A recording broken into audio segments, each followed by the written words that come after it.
Hello, and welcome back to Sleepy Hollow Whispers. Before we begin, feel free to leave a comment and tell me where you're listening from. I love reading every single one. If you enjoy drifting into dark, chilling tales whispered from the mists of Sleepy Hollow, don't forget to like the video and subscribe to the channel. Turn on notifications so you never miss a new story. Now, get comfortable. Dim the lights if you dare. Relax your mind. Let the outside world fade away. And let's begin. Story 1. It all started when we were 8. I still remember the exact feeling of that age. Everything big seemed magical. Everything hidden seemed important. And every secret felt like it could change your whole life. We didn't have phones. We didn't have social media. If something strange happened, you carried it around in your head until it turned into a story you told in whispers. For me, that story began during recess, when Craig and his sister Miranda pulled me aside like they had treasure to show me. They were the kind of siblings who were always together, always slightly ahead of everyone else. Craig was loud and confident in the way boys can be when they're trying to impress. Miranda was sharp and bossy, but also the kind of girl everyone listened to because she acted like she knew things you didn't. We found something in the woods, Craig said, eyes wide. He leaned in close, like the trees themselves might be listening. We call it the hands. Miranda nodded quickly. It's so freaky. You're going to lose it when you see it. I remember feeling that little spark of fear and excitement. The woods behind our school were technically off-limits, the sort of place teachers warned you about in that tired voice adults use when they've said the same thing 100 times. But kids don't hear warnings as warnings. We hear them as invitations. What hands? I asked. Craig grinned like he'd been waiting for me to ask. You'll see. Just come on. Recess was loud around us. Kids yelling, balls bouncing, teachers blowing whistles. But Craig and Miranda moved like they were slipping out of a different world. They led me to the edge of the playground and toward the tree line, where the school's neat grass gave up and turned into uneven dirt and dead leaves. Once we were in the woods, the air changed. It always did. The sound of the school faded fast, replaced by branches rubbing together and the crunch of our shoes on the ground. There was a narrow dirt path that kids sometimes used when they wanted to feel brave, and we followed it for about 5 minutes, maybe a little more. The path twisted around a few trees and then opened up near a big tree stump that looked like it had been cut decades ago. It was wide enough that 3 of us could sit on it, and the top was gray and cracked like old skin. Craig slowed down there. This is the marker, he said, like it mattered. Then he pointed left, away from the path into thicker woods. I hesitated, but Miranda was already stepping off the trail. Simone, she said. It's not far. The deeper we went, the more it felt like we were walking into a place the world had forgotten. The ground was soft and uneven. My shoelaces kept catching on low plants and roots, and then I noticed something that made my stomach flutter. There were arrows carved into some of the trees. Not paint, not ribbon, actual carved arrows like someone had taken a knife and cut directions into the bark. They weren't on every tree, just here and there, spaced out enough that you had to pay attention. Craig said that was how they'd found it in the first place, just following the arrows to see where they went. It took another 5 minutes of walking before we reached a tall wooden fence. It didn't make sense there. A fence like that belonged around a backyard or a farm, not in the woods behind a public school. It made a square, maybe 50 feet on each side. The wood was old and splintering, and some of the pickets leaned like they were tired. White paint clung to parts of it in rough patches, and in one spot you could still see letters, but they were broken and faded, like a name that had been sanded down. D-G-R-K-P-UT, Miranda read slowly, squinting. Or something. Craig pushed at a section where a picket had fallen, leaving a gap big enough for us to squeeze through. He went first. Miranda went second. I followed, my heart beating hard in my chest as if I was doing something criminal. Inside the fence was a small clearing. The trees stood back a little, and the ground was mostly dirt with scattered leaves. It looked normal for half a second. Then my eyes adjusted. I stopped so suddenly that Miranda bumped into me. Craig laughed under his breath, like he loved my reaction. Hands were reaching out of the ground. Not sticks that looked like hands, not roots shaped like fingers. Actual human hands. Dozens of them. They came out of the dirt, the way mushrooms come up after rain, as if the forest floor had decided to grow people instead of plants. They were scattered through the clearing, spaced apart but close enough that you had to watch your steps. Most of them were about 6 inches to a foot away from each other.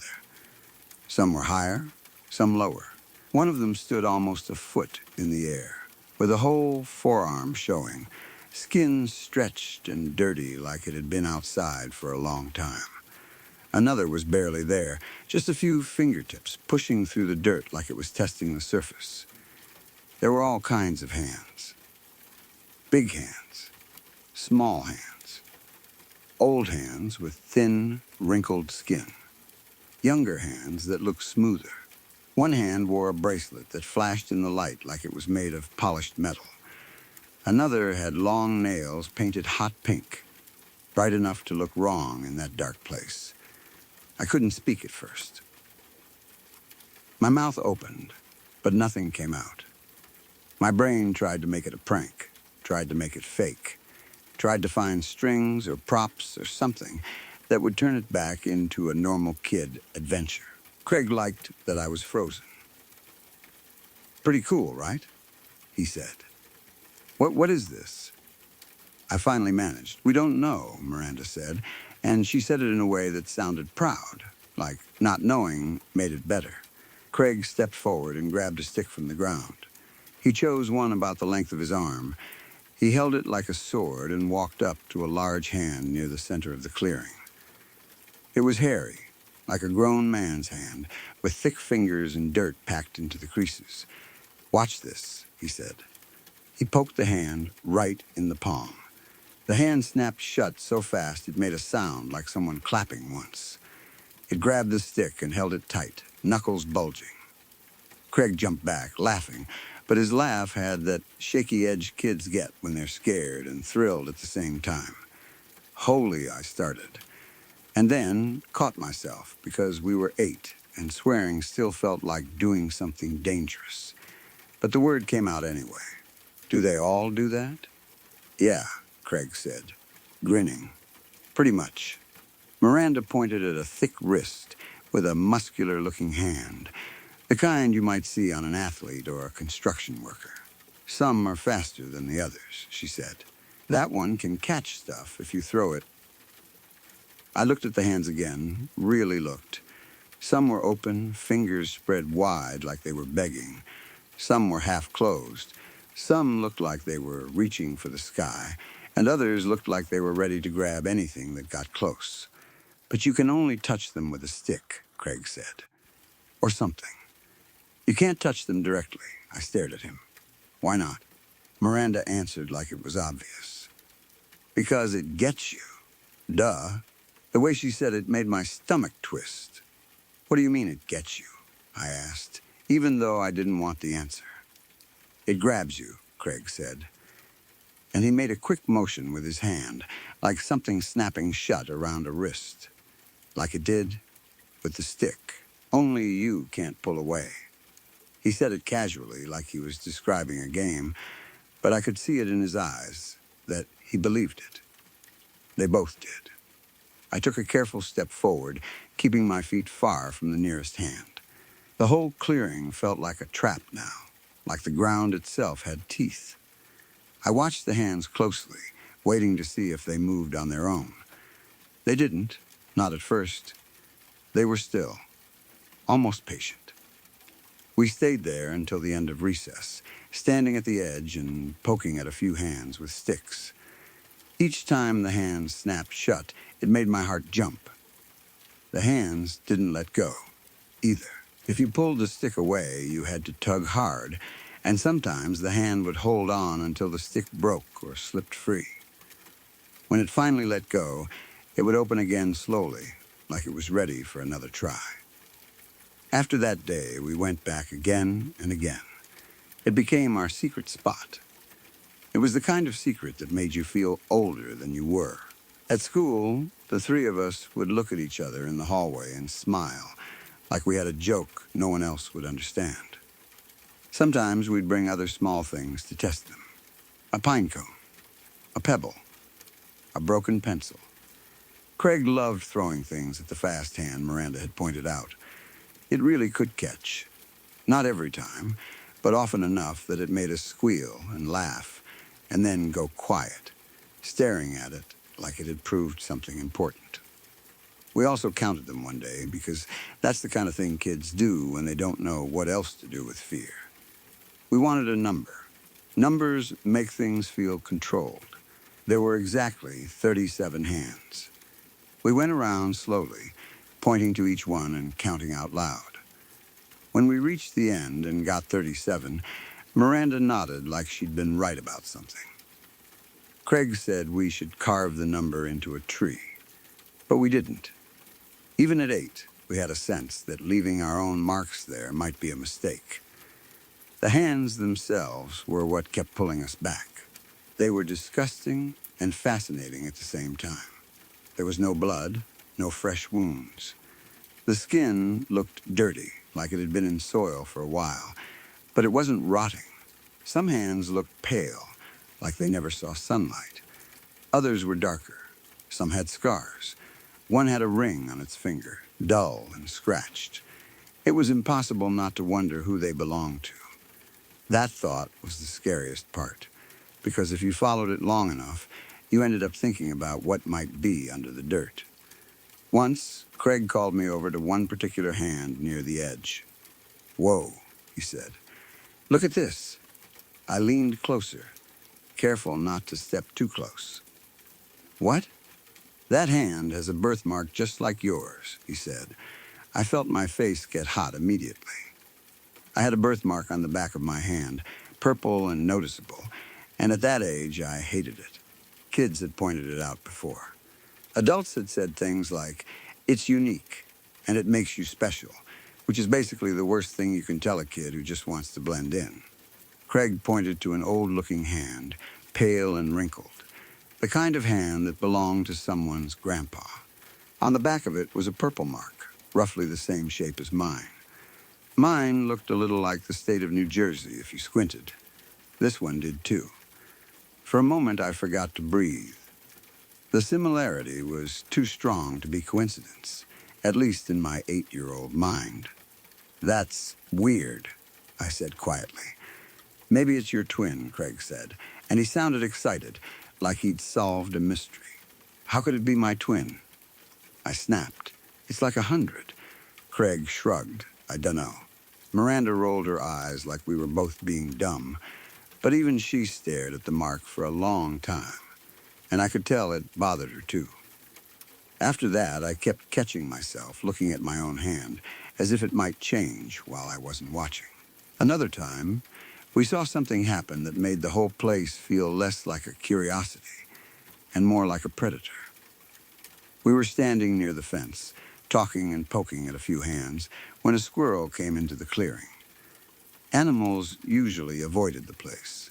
Birds would land on branches near it, but they didn't hop down. Rabbits never came close. Even bugs seemed thinner there. That's one of the reasons the squirrel stood out. It ran along the ground like it belonged there, tail flicking, stopping now and then to sniff. We went quiet, watching. One hand, near the center, was holding something between its thumb and pointer finger. A black walnut, round and shiny. It wasn't just lying there. The hand was presenting it, the way you might offer a treat to a pet. The squirrel noticed. It hesitated at the edge of the field of hands, as if it could sense danger. It stood up on its back legs and looked around. Then it crept forward, slow and cautious, stopping every few inches. We didn't move. We didn't speak. The moment felt fragile, like any sound might break it. The squirrel got close enough to reach. It climbed onto the hand, tiny paws gripping the fingers, and leaned in to snatch the walnut. The squirrel was fast. The hand was faster. It snapped shut around the squirrel so quickly that I barely saw the movement. 1 second, the squirrel was there. The next, it was trapped, its body half hidden by the fist. The squirrel started thrashing. Its tail whipped. Its legs kicked. It made a high, awful noise that I'd never heard from an animal before, like panic turned into sound. The hand squeezed. Its knuckles turned white. The fingers tightened. The squirrel fought harder, then weaker, then harder again. We watched silently, our faces blank in that stunned way kids get when something is too horrible to process. I wanted to look away, but I couldn't. It felt like if I looked away, the hand might do something worse, like it might notice us. After about a minute, the squirrel's thrashing slowed. It made a few small jerks. Then, one last twitch. Then it went limp. The hand didn't open. It just held the squirrel, motionless, as if it was waiting for something. We ran out of the clearing without talking, tripping over roots and nearly falling over each other in our rush to get back to the path. We didn't stop until we were back near the stump marker, where the woods felt normal again. For the rest of that day, everything looked wrong. The playground looked too bright. The school cafeteria smelled worse than usual. When I tried to eat dinner that night, I kept imagining the squirrel's body in that fist. But we still went back again after that. Because kids are like that. Fear doesn't always make you avoid something. Sometimes it makes you circle it, like you're trying to understand it by getting close. The next time we visited the hands, the squirrel was gone. There was no blood, no bones, no fur, no sign it had ever happened. That made it worse, in a way. It meant the hands didn't just kill. They took. The last time we were there together, it was after spring break. Spring break at 8 years old is mostly about small changes. Sleeping in, watching too much TV, maybe going somewhere for a day. Craig and Miranda had gone to visit their grandma, who lived near the beach. And when they came back, they were full of bragging, the way kids always are after doing something different. Craig had a shark-toothed necklace he kept showing off, lifting it out of his shirt like it was a medal. He also had a mood ring he'd bought at an aquarium gift shop. He told me and Miranda that the ring changed colors based on your feelings, and he repeated what his dad had told him, that it was made by scientists at NASA. Miranda had henna tattoos on her cheek and the back of her hand. They were dark and fresh and looked fancy to us, even though, if I'm being honest, they were a little messy. Emily did it, Miranda said. Emily was their older cousin. Miranda said Emily was a real tattoo artist, like that meant Miranda was basically a grown-up now. Craig laughed. Looks like butts. They're hearts, Miranda said, stomping her foot. Miranda has butt tattoos, Craig sang, dragging out the words in that annoying sibling way. Whatever, Miranda snapped, but she was smiling too, like the argument was part of the fun. By the time we reached the fence, the bickering had faded, replaced by that familiar nervous excitement. Craig pushed through the broken picket gap. Miranda followed. I followed last, and the clearing opened up in front of us exactly the way it always did. 37 hands, waiting. Miranda turned around, eyes bright. Okay, she said. I have a new game. Craig groaned. Your games are always dumb. This one isn't dumb, Miranda said. You have to be brave. She didn't wait for us to agree. Before I could even ask what she meant, Miranda stepped between two of the hands and hopped forward like she was playing hopscotch. She moved quickly, landing in the small safe spots between the hands, arms out for balance. Then she hopped again, and again weaving through them with the confidence of someone who truly believed nothing bad could happen. My stomach dropped. I wanted to yell at her to stop, but my voice stuck in my throat. Miranda made it all the way across the clearing to the far side, maybe 40 feet away. She turned around and threw her arms up like she'd won something. See? She called. It's easy. Craig and I stood frozen near the fence. It wasn't just the hands. It was the idea of them. The memory of the squirrel. The way the hands snapped shut without warning. The fact that they didn't let go. Craig shifted his weight, staring at Miranda. He looked torn between wanting to show off and wanting to be smart. I don't know if that's a good idea, he said finally, and his voice was smaller than usual. Miranda laughed. Because you're scared, she called back. I can tell. Your ring's black. Black means scared. I can see it from here. Craig lifted his hand like he was presenting evidence in court. Nuh-uh, he said loudly. It's not black, it's blue. See? The ring did look dark in the shade. Blue, maybe black. At 8 years old, colors are arguments you can win if you say them confidently. Craig took a deep breath. He puffed his chest out, the way boys do when they're trying to become brave by pretending they already are. Then he stepped into the field. His hopping was messier than Miranda's. He stumbled once, windmilling his arms to keep from falling. One of the hands nearby snapped shut on nothing, like it had sensed movement. Craig squeaked and jumped farther than he needed to, but he didn't touch anything. Somehow, he made it through. He reached Miranda on the other side and turned around, breathing hard. His face was bright red, not just from effort, but from the thrill of getting away with it. Now you have to try, he called, pointing at me like it was my turn in a relay race. My mouth went dry. I don't want to, I said. What if I accidentally touch one? Miranda cupped her hands around her mouth and yelled, chicken. Then she and Craig started making stupid, squawking sounds, flapping their arms like wings. They laughed so hard they bent over. I could feel my face burning. Shame is a powerful thing when you're 8. It can make you do stupid things just to stop feeling small. You're being dumb, I shouted back, because that was the only defense I had. I stepped carefully between two hands. The space looked big enough until I was actually in it. Then it felt narrow, like the hands had moved closer while I wasn't watching. I took one hop forward, landing with my feet together. Then another hop deeper in. My heart was beating so hard it felt like my chest was shaking. On my third hop, my foot landed wrong. My ankle rolled slightly, and my balance went. For a split second, I was sure I was going to fall straight into the hands. I saw it in my mind so clearly.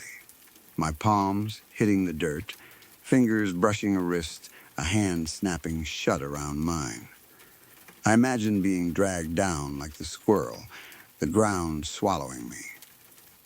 I threw my arms out and managed to catch myself. I didn't fall. I didn't touch anything.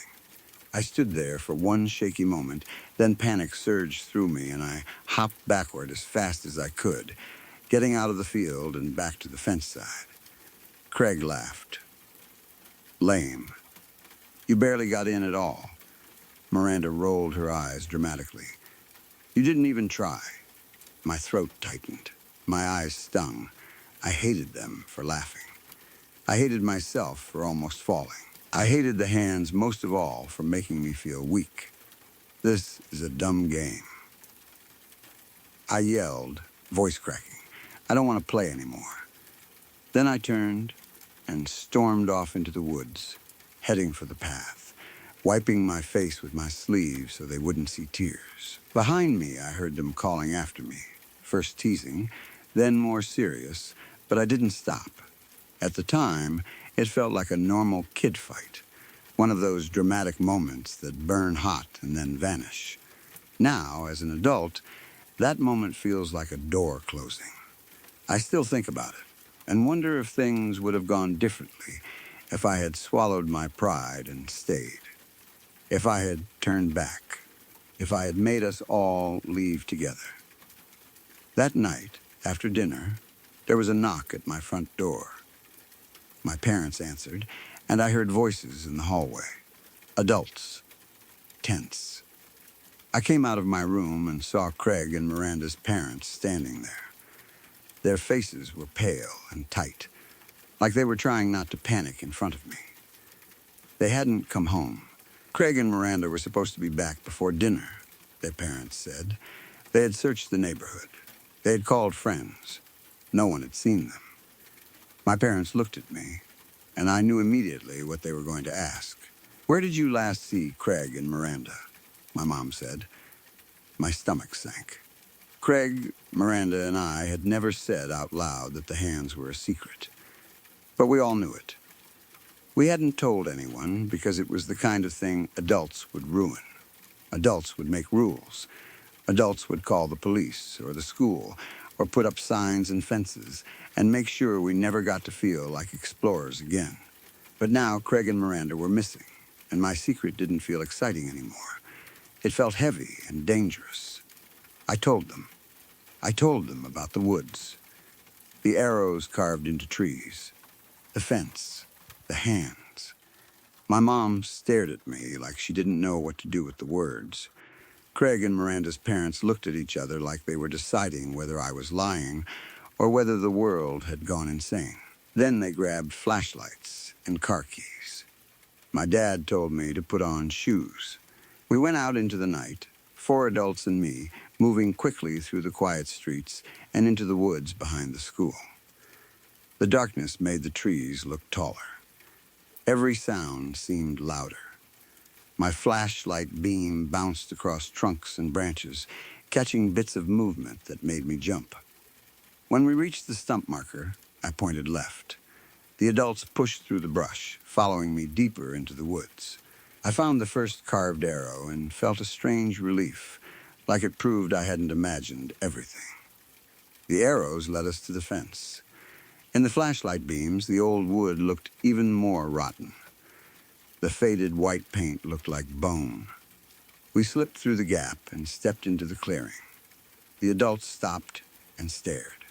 Even grown-ups, with all their logic and certainty, had no immediate answer for what they were seeing. Their flashlights moved slowly over the field, catching hands in bright circles of light, and then letting them fall back into shadow. I saw my mom's hand go to her mouth. I saw Craig and Miranda's father step forward like he wanted to kick the dirt, like that would fix it. For a few seconds, nobody spoke. The clearing was silent except for breathing and the faint night sounds of the forest. Then, Miranda's mother screamed. It wasn't a small scream. It was the kind that rips out of you, pure and animal, the kind that makes your whole body jolt. She backed up, tripping over a root, and pointed with a shaking hand. Then, their father started screaming, too, a broken sound that didn't even seem like words. Their flashlights were fixed on 2 hands near the center of the clearing, 2 hands that hadn't been there before. They were the tallest hands in the whole field, nearly their whole arms sticking out of the ground as if they were rising.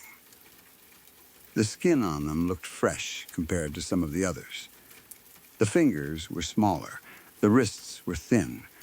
They were child hands. On one, a black mood ring clung to the finger, reflecting the flashlight beam. On the other, there was a heart-shaped henna tattoo on the back of the hand. And in that moment, standing there with the flashlight shaking in my grip, I understood what "it gets you" really meant. Story 2. I don't remember Callie. Not in the way you remember a real person, with clear moments you can replay in your head. Everything I know about her comes from my mom, and from the few scraps of memory that feel more like impressions than scenes. For most of my life, Callie has been a story I heard about myself, the kind of family story parents tell at holidays. Except my mom never told it like it was cute. She told it carefully, like she was checking my face the whole time to see if I wanted her to stop. When I was little, around 4 or 5, I talked about Callie constantly. Not in a casual, pretend way where kids talk about fairies or superheroes. My mom said it was different. I talked about Callie like she was actually there, like she existed in the same room as both of us, and I was just the only one who could see her. I didn't introduce her like a character I had invented. I didn't say things like, pretend she's sitting here. I acted like it was obvious that she was. At dinner, I'd ask my mom to set a place for her. Not always, but often enough that my mom started doing it without thinking, like you do when you're too tired to fight with a preschooler. I'd insist on an extra fork, an extra napkin, sometimes even a cup. If my mom didn't do it, I'd get upset. Not like I was losing a game, but like someone was being rude. There were moments when I'd suddenly laugh so hard that I'd choke, like I'd heard the funniest joke in the world. My mom would ask what was so funny, and I'd look toward some spot in the room and say, Callie said something, and then I'd repeat it. My mom told me it wasn't the kind of thing a kid normally makes up on the spot. Sometimes it would be simple kid humor, but sometimes it would be phrased in a way that didn't sound like me. The part that sticks out the most is how consistent I was about what Callie looked like. Kids who invent imaginary friends will change details without noticing. One day the friend is tall. The next day they're small. One day they have blonde hair. The next day it's red. But my mom said Callie never changed, not once. Brown hair, long brown hair, a white bow, always the same kind of bow. A white dress, not a princess dress or something sparkly, but a plain white dress. The way she described it later sounded almost formal, like what a little girl might wear to a wedding. Like a flower girl. That's actually the comparison my mom made on her own, without me prompting it. She said that when I talked about Callie, she always pictured a flower girl standing quietly nearby. I'd also tell my mom exactly where Callie was in the apartment. And that never felt random either. I'd point to a specific place, usually near a doorway or the edge of a room. Sometimes I'd say she was by the living room window, sometimes by the hallway that led to the bedroom.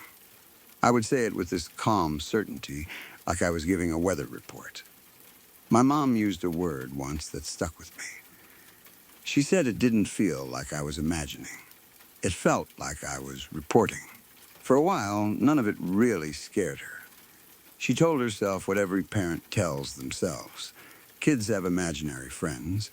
Kids talk to empty corners. Kids create games to make sense of the world. My mom wasn't the kind of person who looked for ghosts in every shadow, and she didn't want to become that kind of person. She just went along with it and figured I'd grow out of it. Then there was one night. My mom remembers the details because everything after that night felt divided into before and after. We were living in an apartment at the time. It wasn't a huge place. If you stood in my mom's bedroom doorway, you could see across the living room. The layout meant that doorways lined up in a way that created these straight sight lines, like open frames inside other frames. Even now, when I picture it, I can see how the dark shapes of the rooms would look at night, and how easy it would be for your brain to start filling in what you can't quite see. That night, my mom did the normal bedtime routine. She read me my favorite book, the one I had her read so many times she could have done it from memory. Take Me to the Zoo. She tucked me into bed, kissed my forehead, and went to her own room. Nothing seemed strange. My mom fell asleep. Then she heard me. Not footsteps, not a whine from my bedroom. She said I came running into her room so fast it sounded like something small crashing through the apartment. She woke up and saw me in the doorway, crying so hard I was barely breathing. The crying wasn't the usual kid crying where you can still talk and complain and demand comfort. It was panicked. like I thought something was about to happen again any second. My mom sat up, turned on her lamp, grabbed me, and asked me what was wrong. And I kept saying the same thing. Callie changed. Over and over. My mom tried to calm me down. She told me it was okay, that it was just a dream, that nothing could hurt me.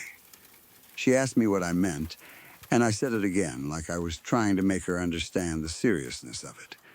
Callie changed. My mom asked, how did she change? And I said the words that made her stomach drop. Callie turned into a man. Not that Callie left. Not that Callie was gone. Not even that Callie looked different. Turned into a man. My mom said the way I said it was what made it worse. I didn't sound confused. I didn't sound like I was trying to imagine something new. I sounded certain and terrified, like I had seen something impossible happen right in front of me, and it broke whatever safety I had built around it. She asked me where Callie was. I wouldn't look toward the doorway. My mom told me that part clearly because it bothered her the most. I was clinging to her, shaking, and my eyes stayed fixed on one corner of her bedroom.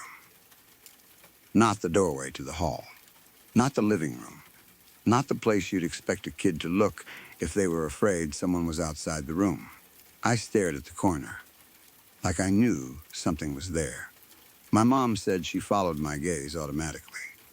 She looked at that corner, then looked at the open doorway, then looked across the living room where my bedroom was. She didn't see anything, of course. The apartment was quiet, but she said she felt something shift in her body anyway, the way you do when your instincts wake up before your brain can explain why. She scooped me into her bed and held me. She asked me questions in a gentle voice, trying to get me to explain. What did Callie do? What did the man look like?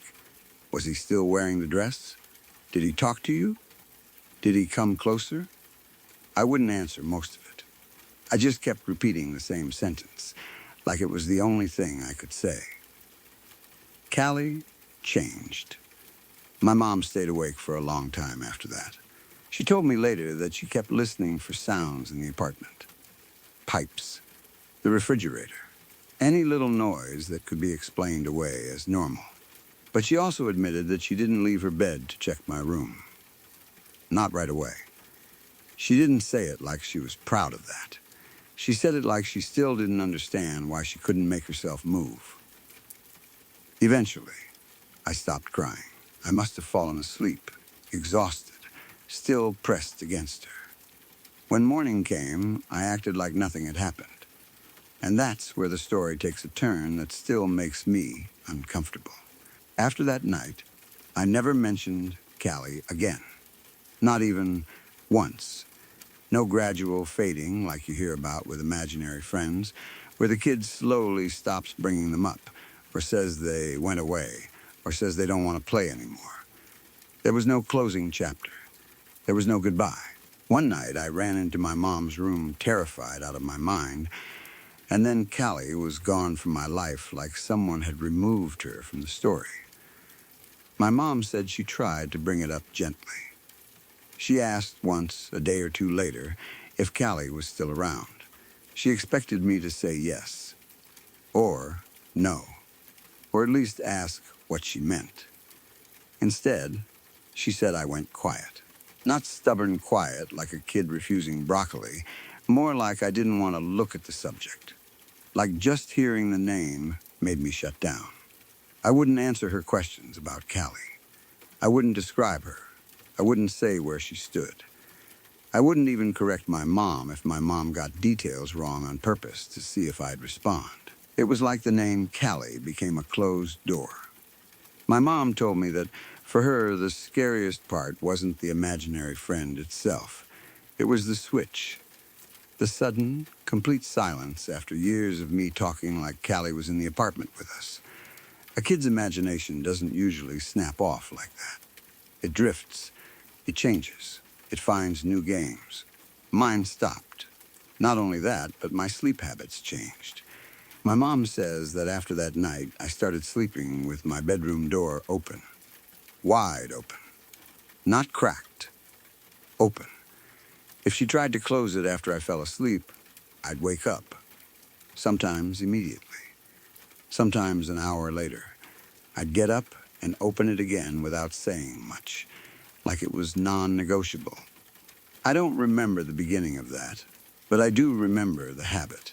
For as long as I can remember, I hated sleeping with my door closed. Even when I was older and it didn't make sense anymore, I kept it open. If my mom had friends over and I wanted privacy, I would wait until I was awake to close it, and I'd open it again before I got into bed. If someone asked why, I'd give some normal answer like, it gets stuffy, or I like hearing what's going on. But that wasn't it. The truth is, I always had this feeling that if the door was closed, I wouldn't have enough time. Like if something happened, I'd need the extra seconds to get out. Like a closed door was a trap. I think I started closing my door when I was around 16, maybe later. Even then, it took effort. I had to tell myself I wasn't a little kid anymore. I had to force myself to leave it shut and lie there with that crawling feeling in my chest until I fell asleep. The strangest part is that I still catch myself doing things that don't match my age. Sometimes at night, I'll look at the corners of my room without meaning to. Not like I'm checking for spiders, like I'm checking for someone standing there. Sometimes I'll stare at the crack of a doorway, at the space where darkness sits thicker, and I'll feel that quiet warning in my body that I can't explain. I don't see anything. I've never seen a little girl in a white dress standing in the corner of my room. Not as an adult. Not clearly. But I get the feeling, like the memory of a feeling, like my body remembers something my mind doesn't. And every once in a while, usually when I'm alone and it's late and the house is quiet, I think about what my mom told me. Not that I had an imaginary friend. That part is easy to dismiss if you want to. The part that sticks is that for a while, I wasn't pretending. I was sure. I believed Callie was real. I talked about her like she existed as much as anyone else in our apartment. Same description every time. Same place in the room. Same steady certainty. And then one night, I ran into my mom's room crying like I thought I was going to die, and I told her something that still doesn't sit right in my head, even now. Callie changed. Callie turned into a man. After that, she was gone. And I spent most of my childhood sleeping with my door open like I was waiting for the moment I'd have to run. I can't tell you what that means. I can't tell you if it was a nightmare, or a child's brain trying to understand something, or something else entirely. I just know that even now, when I think about it too long, I get the same urge I must have had back then. To keep an exit open. To not let the door close. To not look toward the doorway, because some part of me still expects that if I do, I'll see the thing that replaced her standing there, patient and quiet, like it's been waiting for me to remember. Story 3. She'd only been in for 3 days. Gallbladder surgery. Routine, the surgeon said. The kind of thing people do all the time and recover from in a week or two. My mom called me Tuesday morning, cheerful in a way she hadn't sounded in months, and asked if I could pick her up. I said, of course. When I got to her room, she was sitting on the edge of the hospital bed, fully dressed, hands folded in her lap like she was waiting for someone important. She smiled when she saw me. I remember thinking she looked good, better than before she went in, honestly. Her skin looked clear, almost bright, like she'd slept deeply for the first time in years. You look great, Mom, I told her. I feel wonderful, she said. On the drive home, she was quiet. That wasn't unusual for her. She liked watching out the window. But the quiet felt different, like she wasn't tired, just focused. She watched the houses pass like she was memorizing them. At one point, out of nowhere, she turned her head toward the glass and said, almost happily, "The trees are so green." It was mid-October. The trees were not green. They were gold and rust, and some were already bare. I glanced at her, expecting her to laugh or correct herself. She didn't. She was smiling at the window like she was seeing a different season than the one we were in. I told myself it was the anesthesia. People get loopy. People say weird things. I had read enough about post-surgery recovery to know your brain can take a while to settle back into itself. The first week was fine, mostly fine. She moved carefully around the house, one hand always near the small bandaged spots on her side. I brought groceries. I made soup and portioned it out into containers. I restocked her fridge with crackers, applesauce, easy things that don't require effort. She thanked me every time, but it wasn't the way she used to thank me. It was too formal, too complete, like she was practicing manners. "Thank you so much for doing this," she would say. Not "thanks, honey." Not "you're a lifesaver." Always the full sentence, in the same tone, like she'd learned it from a script. On day 4, I opened her fridge to put away milk and noticed the food I'd brought on day 1 hadn't been touched. The soup containers were still stacked the way I'd left them. The crackers were unopened. The applesauce cups were all there. I asked her if she'd been eating. "Oh, yes," she said without hesitation. "I've been eating." I looked around the kitchen. There was nothing in the trash. No soup containers. No wrappers. No dirty bowls. My mom was the kind of person who rinsed things before throwing them away, but she wasn't the kind of person who erased all evidence that she had eaten for 4 days. I didn't push it that day. I told myself maybe she was throwing things away in the outside bin. Maybe she was cleaning up more than usual because she had nothing else to do. But something small and unpleasant settled into the back of my mind, like a splinter you can't quite reach. After that, I started stopping by without calling first. I told myself I was just being a good son, checking on her recovery. The truth is, I felt pulled there, like something was wrong, and if I looked at it directly enough, it would explain itself. There was a low hum in the back of my skull that I couldn't name, the kind of feeling you get when you keep forgetting something important. I came by on a Saturday morning, maybe 10 days after she got home. I used my key. The house was silent, not quiet, silent. No refrigerator hum, no heat clicking through the vents, no faint tick of the clock on the mantel. I know how that sounds. I'm telling you what it felt like stepping inside, like the entire house had been turned off, like the air itself was holding still. I stood in the entryway for a few seconds, waiting for some normal sound to prove me wrong. Nothing did. I found her in the living room. She was sitting in Dad's old recliner. That chair had always been Dad's. My mom hated it. After he died, she'd talked about donating it a dozen times. She said it took up too much space, that it was ugly, that she didn't want it in the house anymore. She never sat in it. Now she was sitting in it with her hands on the armrests, back straight, feet flat on the floor. She wasn't reading. She wasn't watching TV. The TV wasn't on. She was facing the wall as if she was looking at something on it, except the wall was blank. "Mom," I said. She turned her head, not her body, just her head, smooth and slow, like a security camera. "Oh, hello," she said. "Thank you so much for coming by. What are you doing?" "Sitting," she answered. "In the dark?" She looked around the room like she hadn't noticed the darkness until that moment. "I suppose so." I turned on a lamp.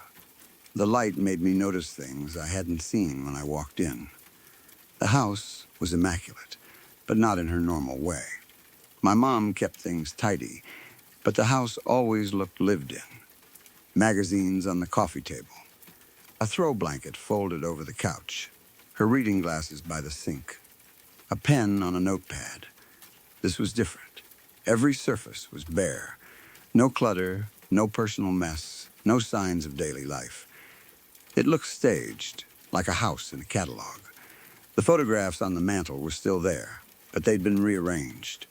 They were evenly spaced now, perfectly aligned, like someone had measured the distance between each frame.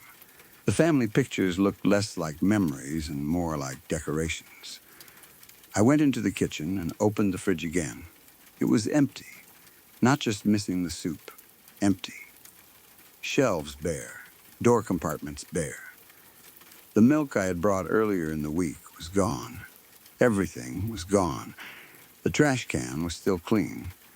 I closed the fridge gently, very gently, like a loud sound might make something worse. "Mom," I called, trying to keep my voice normal. "Where's all the food?" "From the living room without moving," she said. "I ate it." "All of it?" "I was hungry," she said. Something about the way she said hungry made my skin tighten. It was the correct word in the correct place, but it sounded like she was repeating something she'd heard other people say, like she didn't understand what it meant, only that it was what you were supposed to say. 2 weeks in, I brought my wife Sarah with me. I didn't tell her I was worried. I just told her Mom was recovering and I wanted to stop by. I wanted someone else to see her, to give me that look that says you're overthinking, she's fine. I wanted normal. We sat in the kitchen and Mom served us tea. She had a new kettle, chrome and expensive looking. It wasn't her style at all. My mom was a yard sale person. She liked old things that had stories. This kettle looked like something picked by someone who had only studied what a kitchen should have. The conversation was normal on the surface. Mom asked about Sarah's job. She asked about our dog. She asked how work had been for me. She nodded and smiled at the right times. But every response was slightly delayed, like she had to process the question, select the correct answer, and then deliver it. The pauses were small enough that if you weren't watching for them, you might not notice. But once I noticed, I couldn't stop. And she didn't blink. Not once. 15 minutes of conversation, and her eyes never closed. They stayed open and bright and fixed on our faces, like she was afraid that if she looked away, she'd lose track of what she was supposed to do. On the drive home, Sarah was quiet for a long time. "She seemed good," she finally said, and even the way she said that made my stomach twist. It was the voice she uses when she's choosing her words carefully. "But?" I asked. She called me Sarah. I frowned. "That's your name?" Sarah looked over at me. "She has called me sweetheart for 9 years. Every time. Even on the phone. Even in texts. She called me Sarah like she was reading it off a tag. I wanted to argue. I wanted to say it didn't matter. That people change. That surgery can make you foggy.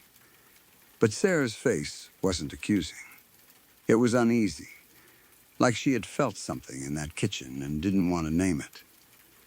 3 weeks in, I went over on a Wednesday night. It was late, almost 11. I don't know why. That hum in my head had gotten louder. I parked across the street and sat in my car and watched the house. Every light was off, but through the front window I could see movement. Just barely. A shape shifting in the living room. At first I thought it was the TV flickering, except the TV wasn't on. The movement was steady, repeated, back and forth, back and forth. The shape would reach one wall, stop, turn with exact, careful precision, and walk back. Over and over like a machine on a track. No stumbling, no pauses to look at anything, no wandering. The rhythm didn't break. It was as steady as a metronome. I watched for 20 minutes. She never sat down. She never stopped. I drove home. I didn't go inside. I told myself she was sleepwalking, that it was a side effect, that she would be fine in the morning and I would only scare her if I barged in. But I didn't sleep much that night. I lay there listening to the quiet in my own house and seeing that pacing shape every time I closed my eyes. In the second month, she started calling me, always at 3 a.m., always exactly 3:00, like a timer. My phone would light up on the nightstand with Mom on the screen. The first time I answered, I expected her to be confused or in pain, maybe needing help. When I said hello, there was silence, not dead air. I could hear the room on her end. I could hear space, like a large room with no TV, no music, no breathing close to the phone. But she wouldn't speak. It happened again 2 nights later. Then again. Always at exactly 3:00. The fourth time I answered, I sat up in bed and said, "Mom, please say something." "You're scaring me," very quietly, almost a whisper, she said. "I'm practicing." My mouth went dry. Practicing what? Silence. Then the call ended. The next day, I went over and asked about the calls. She stood in her kitchen and looked at me with that new blank calm. "I haven't called you," she said. I pulled out my phone and showed her the call log. 4 calls. Her number. Each one at 3:00 am exactly, like someone had pressed a button at the same second on 4 different nights. She stared at the screen for a long time. Too long. Not like she was surprised, like she was memorizing it. "That's strange," she said. "I've been sleeping very well." I called her doctor. I described the changes as carefully as I could, without sounding like a man accusing his mother of being replaced. I said she wasn't eating, but insisted she was. I said she seemed different, detached, sometimes confused. I mentioned pacing at night and phone calls she denied making. The doctor said anesthesia can cause confusion, especially in older patients. He said there can be temporary cognitive disruption. He told me to monitor her and bring her in if it got worse. It got worse. I came by on a Sunday afternoon and the front door was open.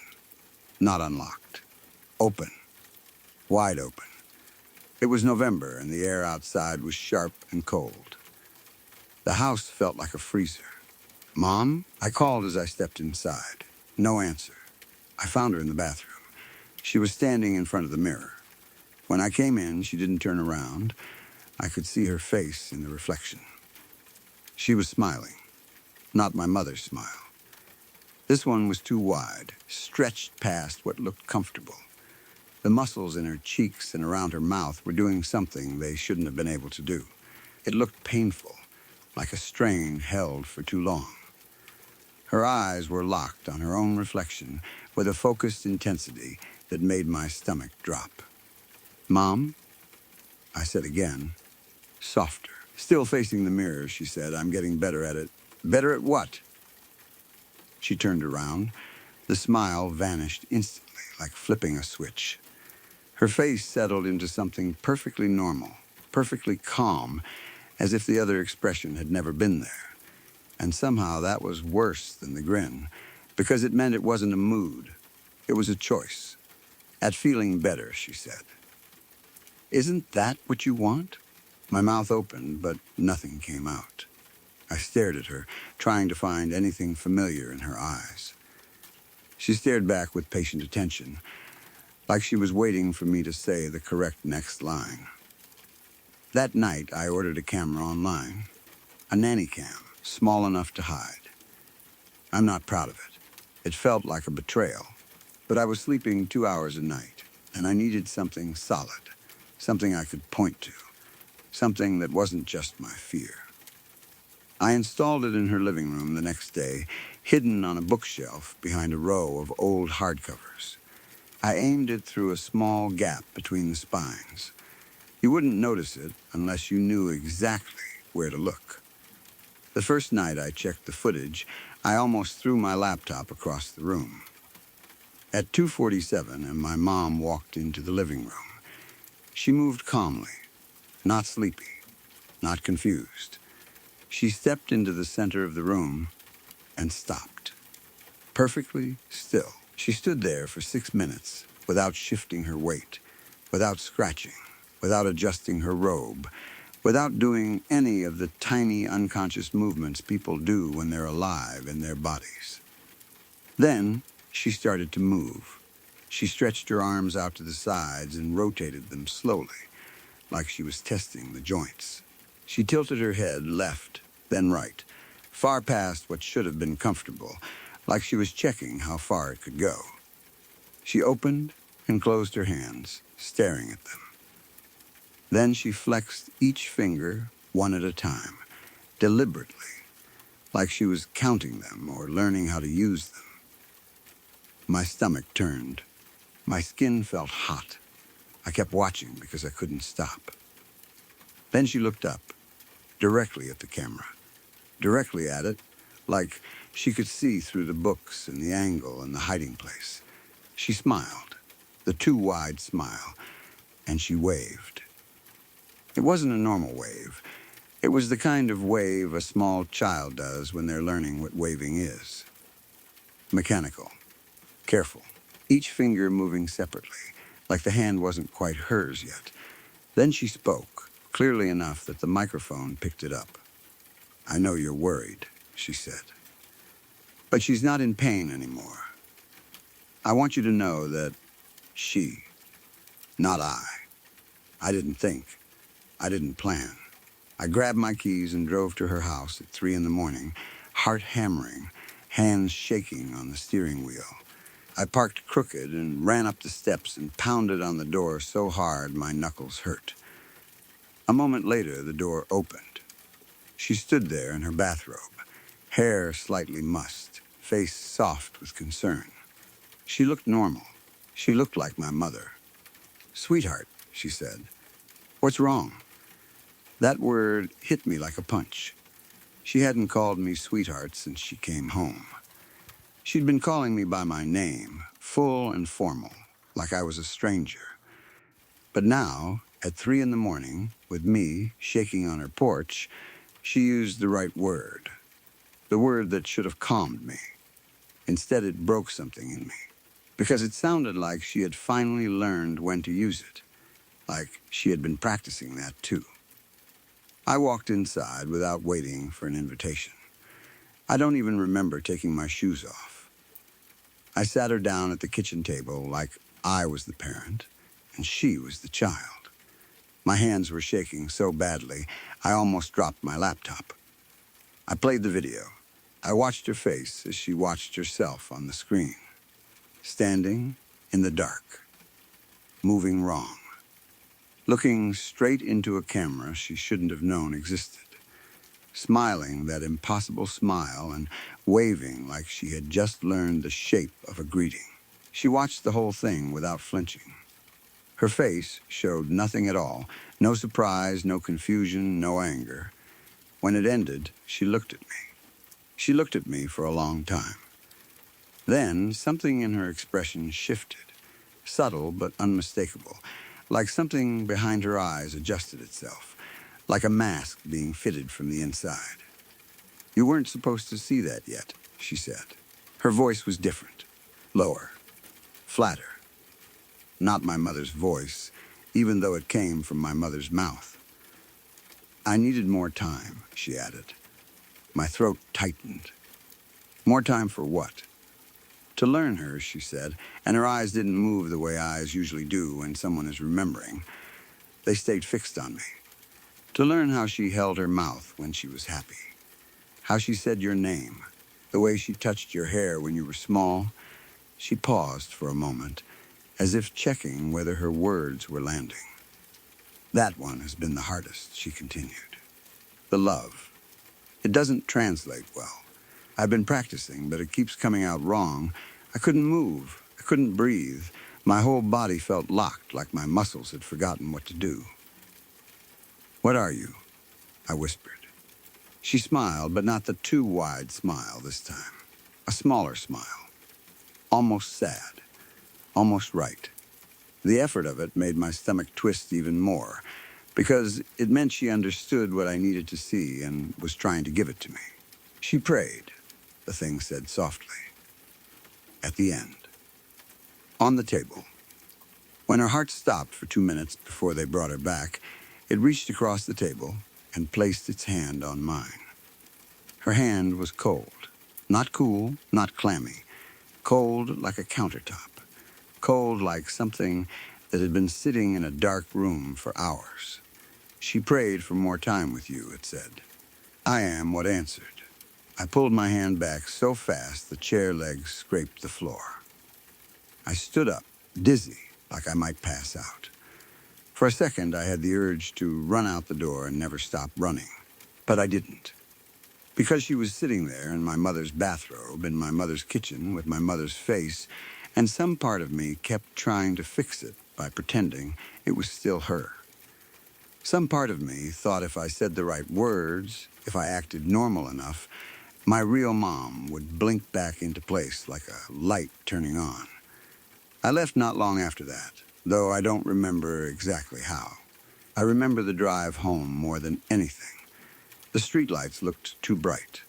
My hands gripped the steering wheel until my fingers hurt. I kept seeing that wave in my head, the fingers moving one at a time. That was 4 months ago. She's better now. That's the problem. That's the part that makes this feel like I'm losing my mind, because if she were obviously wrong all the time, I could stay angry. I could keep my distance. I could call the police, the hospital, anyone, and not care if they thought I was cruel. But she's improving. She calls Sarah sweetheart now. She bakes on Sundays. She laughs at the right moments. She cries at the right moments, too, and the right places in movies, at the right sad stories. She remembers details she used to forget. She asks me about my job and actually sounds interested. Last week, as I stood by the doorway getting ready to leave, she touched my hair the way my mom used to. Absent-minded, gentle, tucking a strand behind my ear even though I'm a grown man and there was no reason for her to do it. It was perfect. The pressure of her fingers, the exact motion, the timing. It made my chest ache, and it also made me want to throw up, because I could feel the work behind it, like I could feel the practice, like I was watching someone perform a role so well that even the audience starts to forget there's an actor on the stage. That's why I'm writing this. Not because I think anyone can fix it. Not because I'm asking for advice that will make the thing leave and give my mom back. I'm writing it because I need someone, somewhere, to know that the woman in that house is not my mother. She is something that studied my mother, learned my mother, and is performing my mother with more precision every single day. And there's another part that's even harder to admit. Even here, even anonymously. Last Sunday, she made my favorite meal. Not just the food, but the whole night. She set the table the way Mom always did, fork on the left, knife and spoon on the right, napkin folded into a triangle. She poured me a glass of wine and sat across from me like it was any other Sunday. She told me about her week. She asked about mine. She listened in the right way, nodding at the right moments, asking the right follow-up questions. It was the most normal evening I'd had in months. When I left, she hugged me at the door. She held on a beat longer than necessary, exactly like my mom used to. And she whispered, "I love you." I felt my throat tighten. I felt my eyes burn, and I said it back. Because whatever is in that house, whatever crawled into my mother's body or grew out of the space where she used to be, whatever answered that prayer in a hospital room where machines kept her alive for 2 minutes longer than she should have had, it's trying. It's trying so hard to love me. And some nights when I'm exhausted and lonely and I miss my mom so much it feels like a physical pain, I let it. I sit at her table. I drink the tea. I accept the hug. I listen to the familiar voice say familiar words. And then I go home and lie awake in bed, staring at the ceiling, remembering the wave with the separate fingers, remembering the cold hand on mine, remembering that voice saying she wasn't supposed to be seen yet. And I wonder how long it's been practicing in the dark, and how perfect it will become before I finally stop being able to tell the difference. Story 4. Let me explain what I mean, because I know how it sounds. I take the same route to work every single day. Main road, then the freeway, then the frontage road that runs alongside it for a stretch before the turnoff toward my building. It's not a scenic route, and it's not a route you take for fun. It's just the path I've been using for years because it's the fastest, and I can do it on autopilot. I've lived in this city for 20 years. I know the streets. I know which gas stations change prices first. I know which intersections back up when it rains. I know where the potholes are and which billboard always has a torn corner. That's why I can say with total confidence that the house at the end of the frontage road was not there yesterday. It wasn't there last week. It wasn't there last month. It wasn't there at any point in the last several years I've been driving that way. The lot has always been empty, a dull stretch of dirt and scrubby grass with a few stubborn weeds and the occasional piece of trash that blew in and got stuck against the chain-link fence. A nothing lot. The kind you stop seeing after you've passed it enough times. This morning, I came around the familiar bend, and there it was, sitting in the exact place where empty space is supposed to be. And the first thing that hit me wasn't even the shock. It was how wrong it looked. Not new construction wrong, not they finally started building something wrong. It looked old, not charming old, not historical old, more like forgotten old. Like it had been left behind when everything else moved on. It had that exhausted, sagging look some houses get when no one has cared about them in decades. The paint, or whatever used to be paint, was a mess of water-stained grays and muddy browns. Big, uneven patches where it had blistered and peeled away, exposing raw wood underneath. The boards looked swollen in places, like they'd been soaking up moisture for years. I swear, even from the road, I could see dark streaks running down the siding, like the house had been crying dirty tears every time it rained. The front of it was full of windows, too many windows. Small ones, set at odd heights, each of them glazed over in a way that made them look cloudy and blind. It wasn't the soft fog of condensation you see on a cold morning.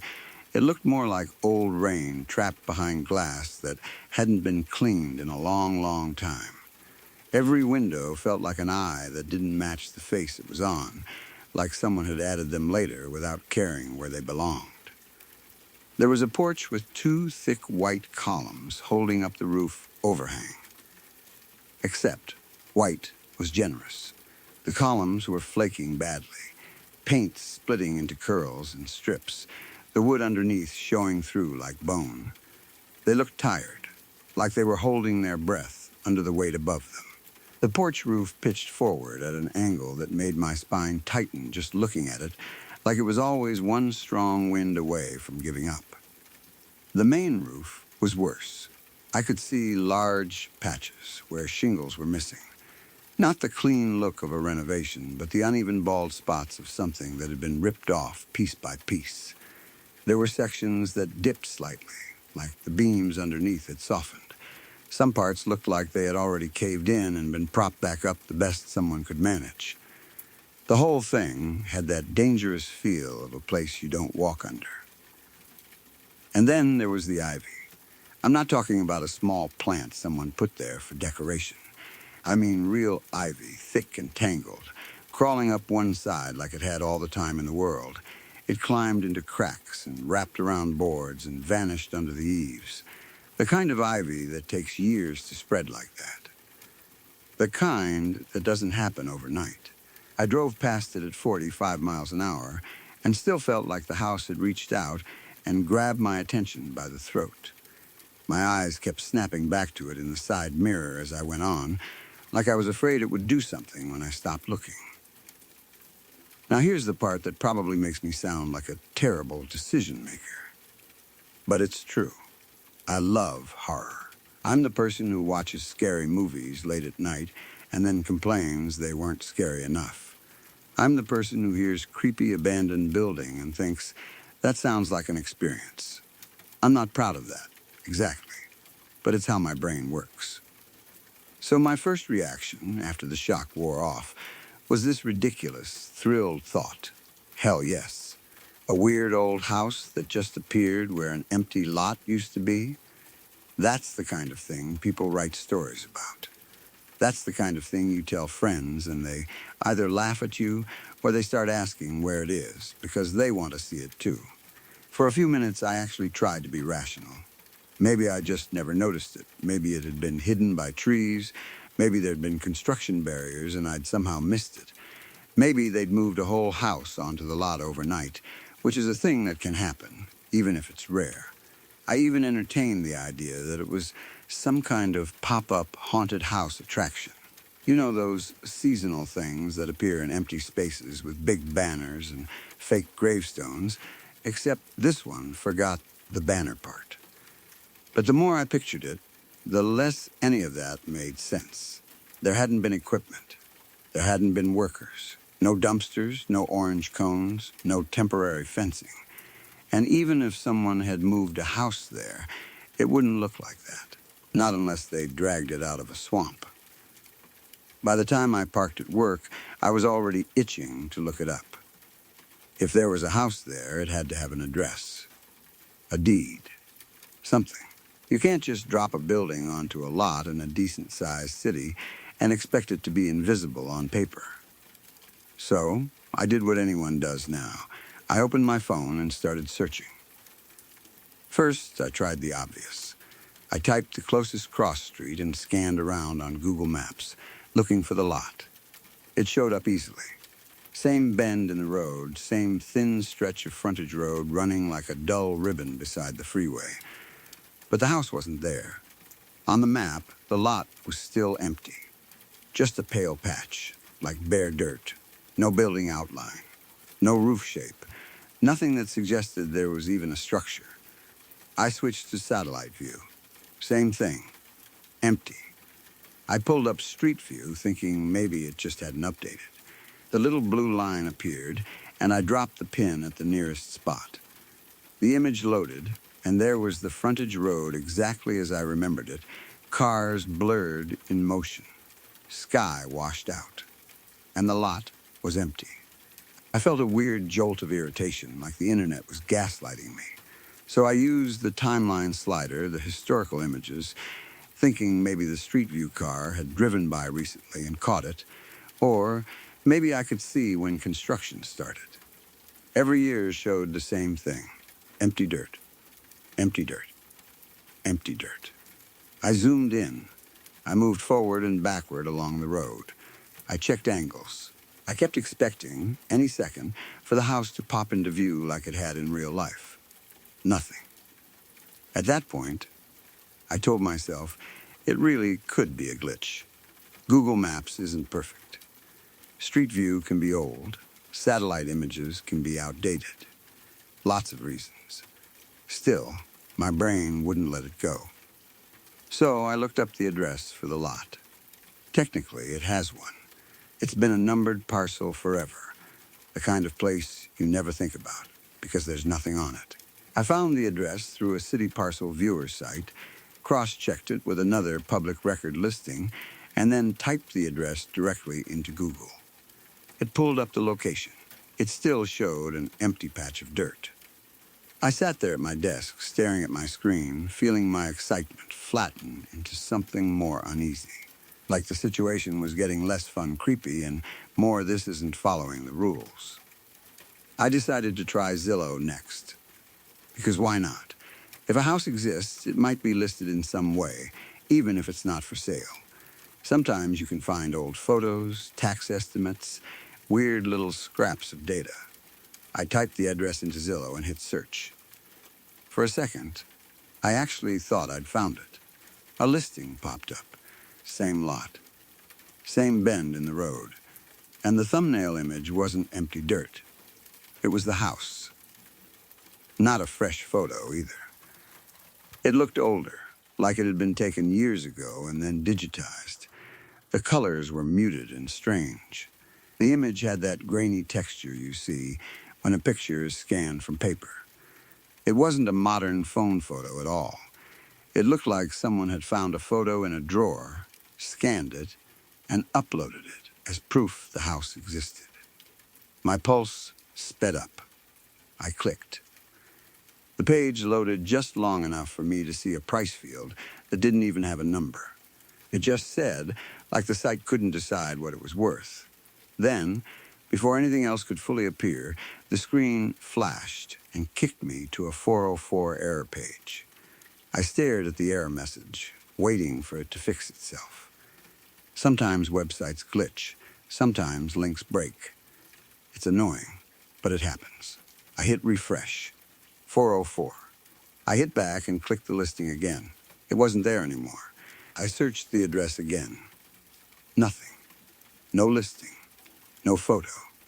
No record that Zillow had ever shown me anything other than an empty lot. I tried different browsers. I tried on my phone and my computer.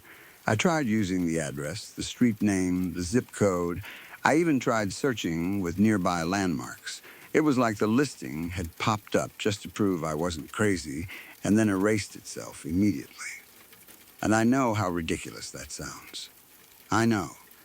If someone posted this story online, I'd probably roll my eyes and say it's just a cache error, or a temporary listing that got removed, or a weird ad that redirected. Except I didn't imagine the picture. I know I didn't. What stuck with me wasn't just that I saw the house on a screen. It was the angle of the photo. Something about it made my skin prickle when I realized what I was looking at. The picture looked like it had been taken from the yard, not from across the street, not from a passing car, not from the sidewalk, from the yard, close enough that the porch filled part of the frame. Like the person taking the photo had been standing right up near the bottom step. Close enough to see the peeling paint in detail. Close enough to see the dirt stains under the windows. Close enough that the house in the photo felt like it was looming over the camera. And as soon as I had that thought, another one followed. Quieter, but worse. If someone took that photo from the yard, they weren't just driving by. They were there. I'm sitting at work now, typing this out, and I can feel myself getting embarrassed. It sounds like the beginning of a ghost story, and I'm aware of that. I can already imagine the comments: check carbon monoxide, get more sleep, stop watching scary movies. And I get it. I'm not saying I think I found a portal to another dimension. I'm not saying a haunted house teleported into my commute. I'm trying to stay grounded. But I also can't pretend it didn't happen. I drove past it. I saw it clearly in daylight. I saw the ivy. I saw the windows. I saw how the porch columns looked like they were struggling to hold the roof up. I felt this instant physical reaction when I passed it, like the air in my car dropped 10 degrees even though it's spring and I had my windows down. That cold feeling wasn't normal. It wasn't just a chill. It was like my body recognized something before my brain caught up. My arms got goosebumps. My shoulders tensed. And the worst part was the uneasy feeling that came with it, like I was being watched. Not watched the way you feel when someone's car is behind you too close. Watched like there was a pair of eyes fixed on you from somewhere you couldn't see. I kept glancing at the house as I went by, and I had this sudden, irrational urge not to look directly at the windows for too long. Like if I stared, something might stare back. And then it would know I'd noticed it. That's the part I can't stop thinking about. Not the Google Maps glitch. Not Zillow flashing a listing and then hiding it. Those things are weird, sure. But the feeling I got when I drove past that house felt personal. Like the house wasn't just the building. Like it was aware of me in the same way I was aware of it. I haven't gotten much work done today because my mind keeps circling back to it. I keep picturing it sitting there at the end of the frontage road like it's always been there, like it belongs there.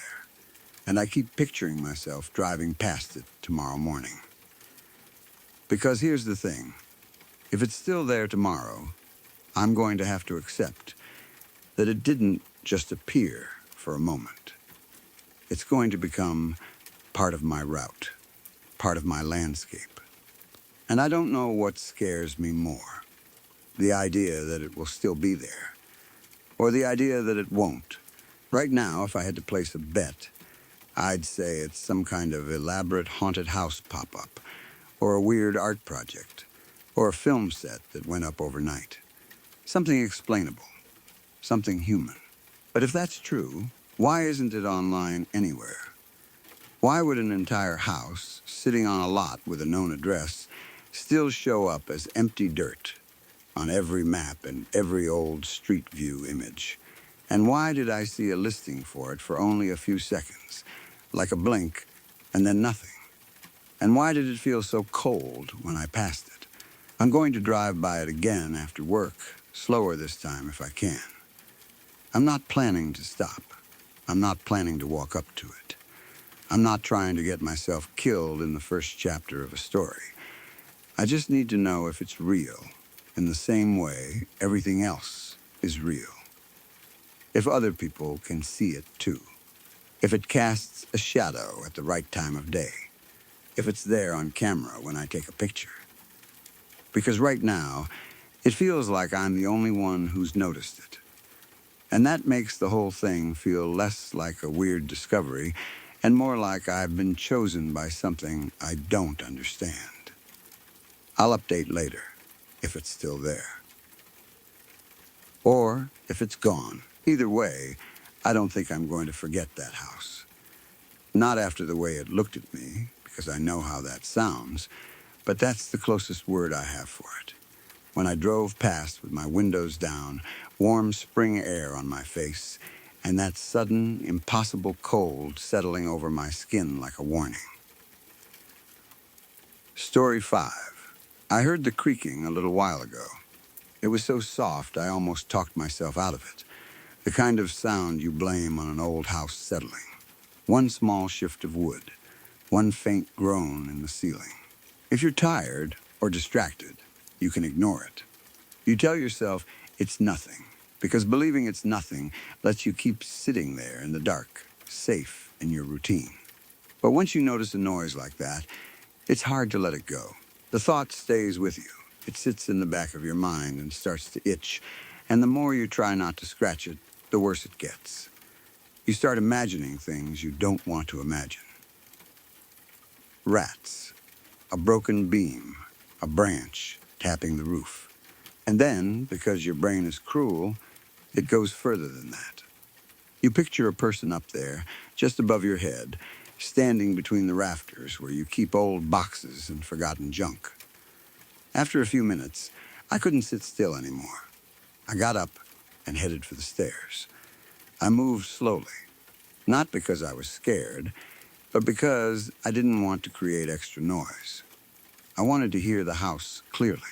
I wanted to know whether that creak would come again, whether it would answer me. The hallway felt colder than the rooms downstairs, like the air didn't circulate up here the same way. The darkness was familiar.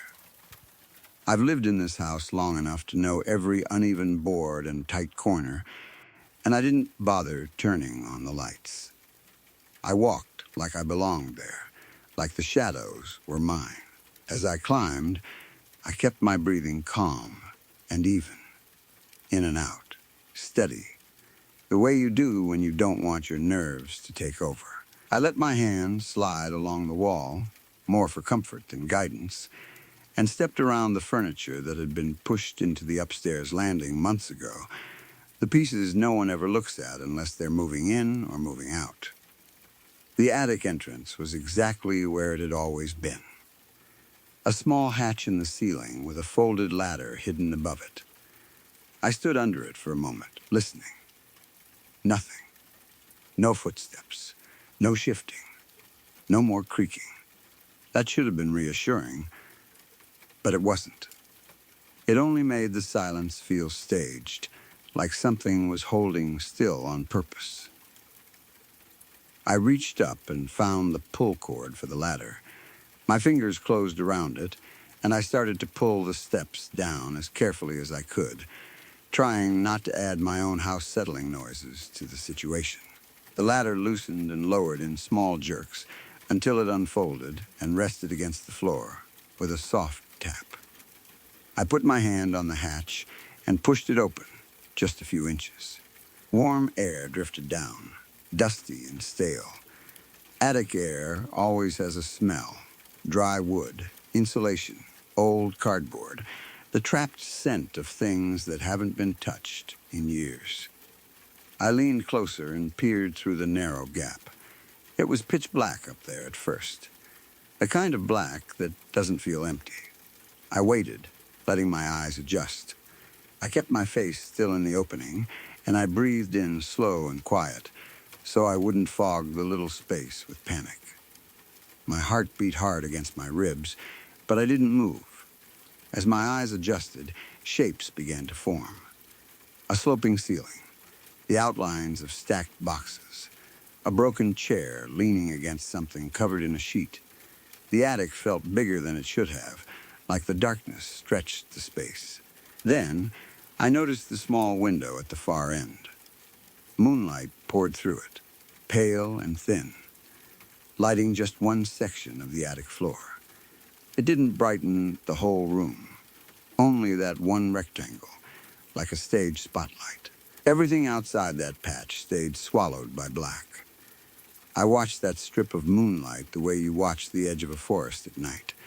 That's when a shadow moved across it. Tall, broad, a solid shape that didn't belong to any stored furniture or hanging beams. It passed in front of the window like someone walking between the light and the room. The outline was unmistakably human, and it moved with the slow confidence of a person who wasn't lost. My throat tightened. For a second, I told myself it could be a trick of the light, a tree branch, a reflection, anything but what it looked like. Then the shadow returned, and this time it didn't just drift past. It stopped, and I saw boots step into the pale square on the attic floor, heavy boots, big enough that the shape of them was clear even from where I was crouched at the hatch. The soles pressed into the old boards with deliberate weight, and the floor answered with a long creak that made my skin prickle. It wasn't the accidental noise of someone trying not to be heard. It was the sound of someone who didn't care if they were heard. It was almost like he wanted the house to announce him. The boots turned, facing my direction. I felt my pulse jump into my ears. The opening I was peering through suddenly seemed too small, too exposed, like I'd put my eye to a keyhole and forgotten someone on the other side might look back. My hands went slick on the edge of the hatch. I kept telling myself to move, to close it, to back away, but my body hesitated in that awful moment between danger and action. Slowly, my eyes tracked upward from the boots.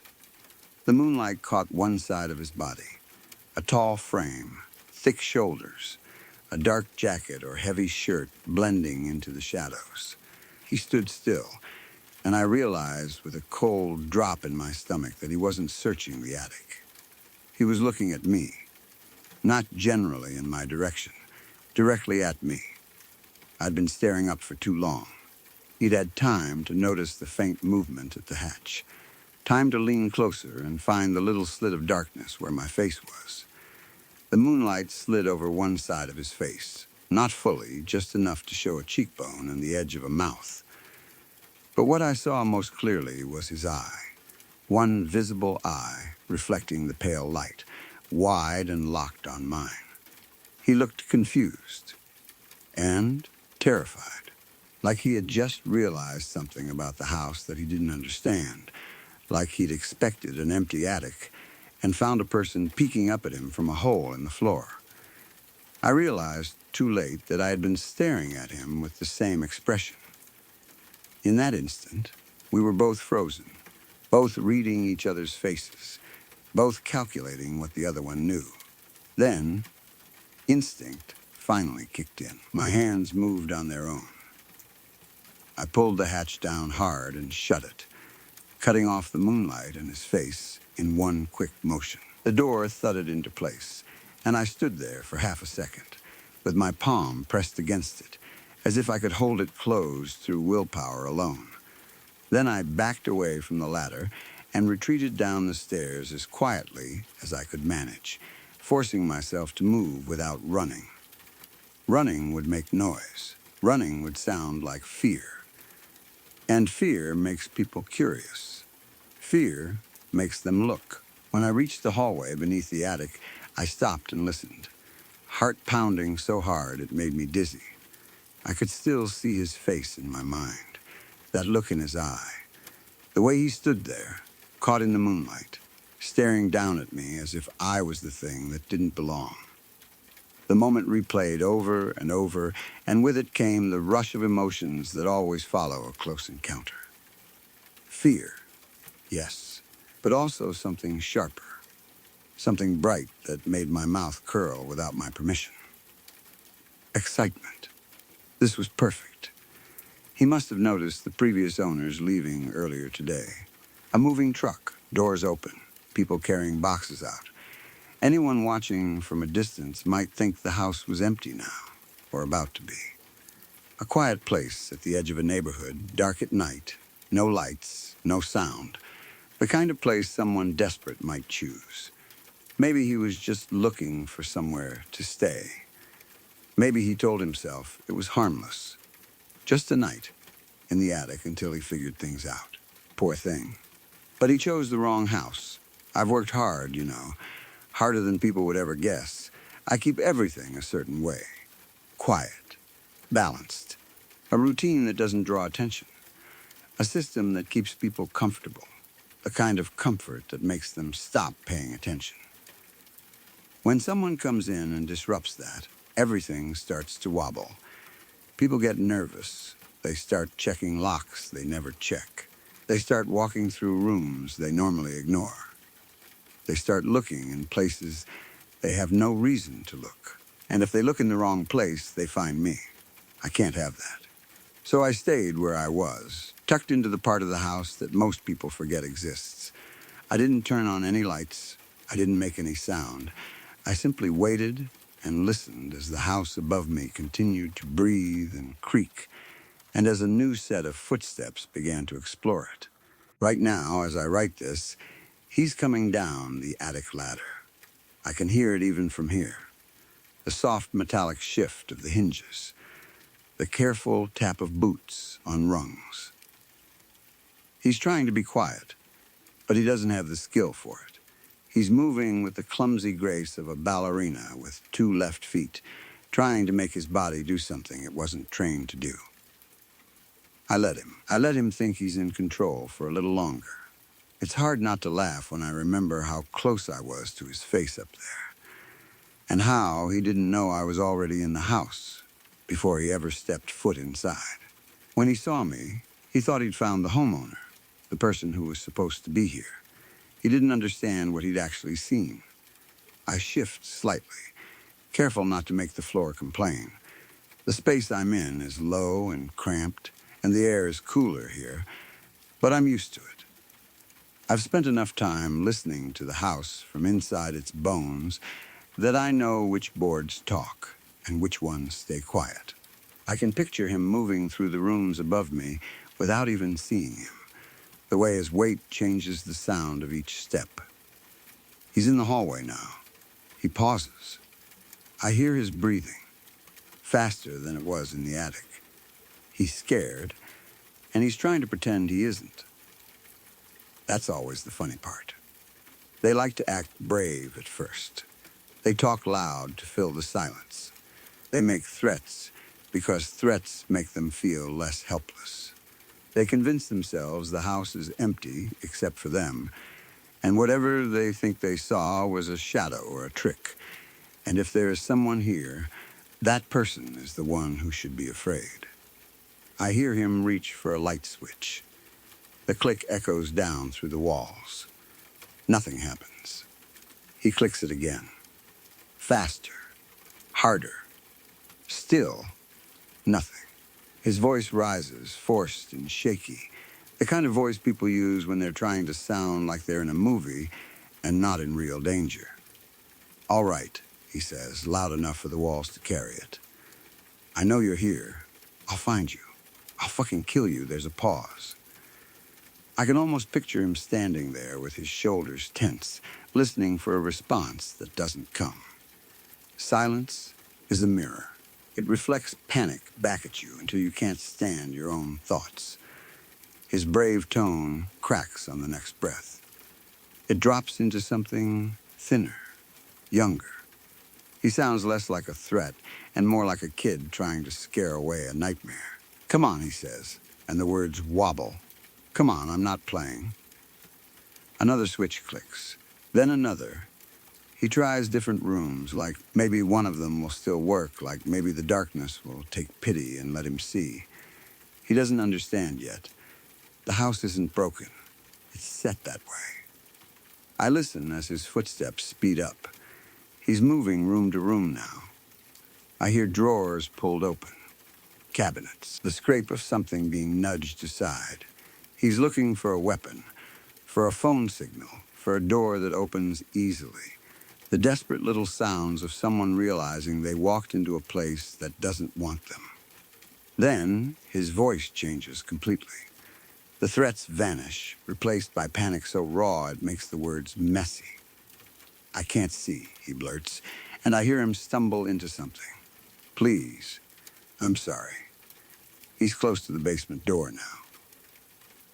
I can tell because the floor above me has a certain hollow sound there, like the boards are thinner, like the house has a throat at that spot. "I'm sorry," he says again, louder this time, as if volume could reach someone hiding in the walls. "Please, just let me out." I breathe in and out, slow and patient, and reach for the loose piece of wood near the tiny basement window. It's been there a long time, wedged in place to keep the light out. I slide it aside without a sound. Moonlight spills in, pale and steady, and it paints a thin stripe across the basement. Dust floats through it in lazy spirals. In that new strip of light, the fuse box becomes visible. It's on the other side of the room from where I'm sitting, exactly where I left it, exactly where I can see it. A plain metal box on the wall that controls what the house gives and what it takes. The man upstairs keeps whispering to himself. He keeps pleading. The words carry down through the floor in broken pieces, like prayers to a God that isn't listening. Now all I have to do is wait. Because he's going to find the basement door. He's going to come down here thinking the darkness can't get worse, thinking the basement might have a window or a way out, thinking he might corner whatever scared him in the attic. And when he's close enough to see the fuse box in the moonlight, he'll understand. The lights aren't out by accident. They're out because I want them to be. Story 6. I text a lot throughout the day. Probably more than I should. It's not just friends, either. It's work messages, quick notes to myself, reminders, little replies I send without thinking. Because of that, I understand predictive text better than most people. It's not magic. It learns how you write. It learns what you usually say next. If you type on "my" 100 times and then finish it with "way," the phone starts offering way before you even think about it. It's simple. It's predictable. It has always made sense for me. I've had the same phone for 3 years, and the suggestions have always been normal. Annoyingly accurate. Sometimes, but normal. It would offer words I actually use. It would finish phrases I type a lot. It would guess the next step in my habits the way any decent keyboard does. Until 5 weeks ago. I was texting a friend about dinner plans. Nothing deep, just the usual back and forth. I typed, "I think I'm going to," and the 3 prediction options above my keyboard were miss, my, and train. I wasn't talking about a train. I wasn't even thinking about a train. I was about to type something like order Thai food or cook at home. But those 3 words sat there like they were waiting for me. I know how suggestions work, and I still felt a strange pull, like the phone wanted me to tap them. So I did, mostly out of curiosity. Miss my train. The moment I tapped them, the next suggestions lined up perfectly, like the keyboard had been holding the rest of the sentence behind its back. Tomorrow morning. Take the later one. My stomach tightened in a way I couldn't explain. I ride the commuter rail to work. I take the 7:15 almost every morning. I've texted about it before. I've complained about delays. I've joked about missing it. So on one level, the keyboard suggesting train wasn't impossible. But the rest of it was too specific. Tomorrow morning. Take the later one. That wasn't a common phrase I type. That wasn't something I'd said recently. It felt like a message. I stared at the screen for a long time, then told myself I was being dramatic. Predictive text can build sentences that sound meaningful because your brain wants to find meaning. That's what brains do. They connect dots, even when the dots are random. Still, I set my alarm 20 minutes later. I told myself it was just to prove I wasn't scared. I told myself it wouldn't matter either way. The next morning, I took the 7:35 instead of the 7:15. The 7:15 derailed between 2 stations, minor injuries, according to the news. No one died. It wasn't some huge tragedy, but it was enough to flood local headlines and make my coworkers talk about it all morning. People were posting shaky videos, emergency lights reflected in windows, commuters standing on the tracks. By the time I walked into the office, the story was everywhere.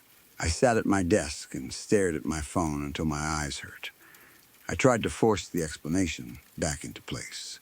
Predictive text is pattern recognition. I type about trains. It suggested trains. And the timing was a coincidence. A horrible coincidence, but still a coincidence. Millions of people type millions of things every day.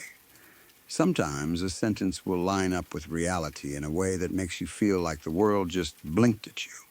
I held on to that explanation because the alternative was too unsettling. 4 days later, I was texting my friend Jake about dinner. Again, ordinary life. I typed should I and the prediction bar offered. Cancel. Dinner. With. Cancel dinner with. That was weird, but not impossible. I'd canceled plans before. The keyboard might have remembered the phrase. I tapped the words to see what would come next, the same way you press on a loose tooth just to see if it hurts. The sentence continued, smooth and confident. Cancel dinner with Jake. He is going to tell you something you are not ready to hear. I stared at it until the words stopped looking like language. I could feel my pulse in my fingertips. It didn't read like a random suggestion anymore. It read like a warning. I didn't cancel. I told myself I wasn't going to let my phone control my life. I went to dinner anyway, sat across from Jake, tried to act like I wasn't waiting for something bad to happen. Halfway through the meal, he put his fork down and told me he was moving across the country in 2 weeks. He hadn't told anyone else yet. He said I was the first person he wanted to tell. He looked nervous, like he was afraid I'd be mad, or hurt, or both. And I did feel a rush of emotions, because it came out of nowhere. But the strongest feeling wasn't sadness. It was that awful, cold sense of being watched from the inside. I nodded and said the supportive things you're supposed to say. I asked questions. I smiled when he smiled. But a part of my mind stayed stuck on one thought my phone knew before he opened his mouth. After that, I stopped treating it like a coincidence. I started testing it. Every morning, I would open a blank text to myself and type today. Then I'd let the prediction bar build the sentence. I wouldn't force it. I wouldn't guide it. I'd just tap what it suggested and see what came out. Most days, it was normal. Garbage, honestly. Today, I will be at the, and then it would drift into the same useless filler every keyboard loves. The kind of text that could apply to anyone. But 2 or 3 times a week, the suggestions would snap into place like a lock turning. The words would become clean, specific, and impossible to ignore. Today you will lose your keys. Check the pocket of the coat you wore last Tuesday. I laughed when I read it because it felt so absurdly detailed. Then, because I couldn't help myself, I checked. The keys were there. I hadn't worn that coat in a week. I'd been looking for those keys for 3 days. I'd torn up my apartment, searching for them. I'd checked the couch cushions, the kitchen counter, the floor by the front door. I never would have thought to check that coat pocket again. The next warning came a few days later. Today, the hot water in your building will shut off. Do not get in the shower before checking. I checked the water before stepping in. It ran cold. The building sent an email an hour later. A pipe had burst overnight. Hot water would be out until noon. If I hadn't checked, I would have been halfway through a shower when it went icy, late for work and angry. Then, there was this one. Today, do not answer the call from the number ending in 4461. At 2 p.m., my phone rang. Unknown number. Last 4 digits, 4461. I let it go to voicemail. No message. I can't prove what would have happened if I'd answered. That's the problem with warnings. The only way to test them is to ignore them, and after the train thing, I didn't want to play that game. The phone wasn't just guessing anymore. It was guiding me around sharp corners I couldn't see. I started relying on it. Every morning, the routine became automatic. Open a blank text. Type today. Read the sentence the keyboard built. Follow it. It felt like having a private forecast for my life. Not big life changes, not lottery numbers, just small disasters and inconveniences I could step around if I listened. For about 2 weeks, it was almost comforting. Then the tone changed. 3 Thursdays ago, I opened the blank text and typed today, and something happened that I still can't explain in a way that makes sense. The predictions didn't wait for me to tap them. The words filled in on their own. No tapping. No swiping.